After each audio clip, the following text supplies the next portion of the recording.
Hello everyone, শুভ দোল পূর্ণিমার শুভেচ্ছা সবাইকে। আজকে একটা get ready with me video তোমাদের সাথে শেয়ার করছি। হোলি উপলক্ষে একটু শ্যুট করবার আছে, সেই জন্য একটু রেডি হয়ে নিচ্ছি। আর আমি তো একদম বেশি মেকআপ করি না, তোমরা দেখলেই বুঝতে পারবে।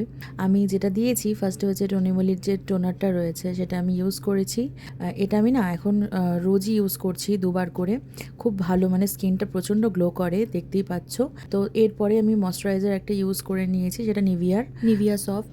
এমনিতে আমার বেস মানে ফাউন্ডেশন ইউজ করতে একদম ইচ্ছে করে না, কিন্তু আজকে আমি ফাউন্ডেশনের মতোই একটু কভারেজ দেয় লোটাসের একটা ময়শ্চারাইজার কাম ফাউন্ডেশন ইউজ করে নিচ্ছি। তো এখানে দেখতেই পাচ্ছ মোটামুটি একটা হালকা হলেও কভারেজ দিয়েছি। আমি কিন্তু কনসিল করিনি, আমার কিন্তু ডার্ক সার্কেল রয়েছে। তারপর জুডিও থেকে রিসেন্টলি একটা 79-এর একটা কাজল আমি কিনেছিলাম, সেটা আমি ইউজ করে নিয়েছি। কাজল ইউজ করার সময় আমার চোখ থেকে প্রচন্ড জল বেরোয়। এরপরে ইউজ করে নিচ্ছি রিকোডের ক্লে ম্যাট লিপস্টিক। আমি রিসেন্টলি এই সেটটা কিনেছি এবং আমি ইউজ করেছি, দেখছি ভীষণ ভালো, একদম অনেস্ট রিভিউ দিচ্ছি। সেটের মধ্যে দুটো শেড আমার ইউজ করা হয়েছে, একটা হচ্ছে শেড নাম্বার 7 আর একটা হচ্ছে শেড নাম্বার 6। দুটোই আমার দারুণ লেগেছে। আমাকে ডার্ক শেডের লিপস্টিক পরলে একটু বেশি মানায়। তো এবার আমি ড্রেস চেঞ্জ করে কিন্তু শাড়ি পরে চলে এসেছি। এই শাড়িটা পরেই আমি শ্যুটটা করব। তো দেখতেই পাচ্ছ আমি কতটা সিম্পল ভাবে সাজি। আর সত্যি কথা বলতে ডার্ক সার্কেলস আছে তো কি হয়েছে, আমার সত্যি কনসিল করতে একদম ভালো লাগে না, কারণ কনসিল করলে না আমার মুখটা অন্যরকম হয়ে যায়।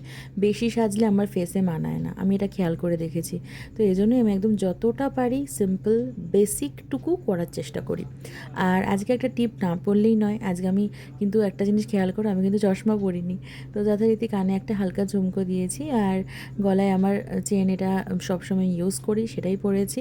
তো কেমন লাগছে দেখতে অবশ্যই জানাতে ভুলো না। এমনিতে কোনো পারপাস ছাড়া একদমই সাজা হয় না, এদিক ওদিক গেলেও কিন্তু একদম নর্মাল চোখে কাজল আর লিপস্টিকটুকু দিয়ে বেরিয়ে যাই। এক এক সময় তো লিপস্টিক পরতেও ভুলে যাই। আমার ক্লায়েন্টদের একটা বিরাট অভিযোগ যে আমি কেন সাজি না। তাদেরকে কি করে বোঝাবো যে আমি সাজতে এতটা টাইম আমি দেবই না নিজেকে। সত্যি কথা বলতে আমার একদম ধৈর্য নেই এই সাজার ব্যাপারে, কিন্তু আমি মানুষকে যখন সাজাই, যখন আমি আমার ক্লায়েন্টদের সাজাই, তখন কিন্তু আমি খুব ধৈর্য ধরে সুস্থ স্বাভাবিকভাবে সাজানোর চেষ্টা করি। তাতে টাইম লাগে লাগুক, বাট আমি চাই আমার কাজটা যেন নিট অ্যান্ড ক্লিন হয়। জানি না কতটা করতে পারি, বাট সত্যি চেষ্টা করি মন থেকে।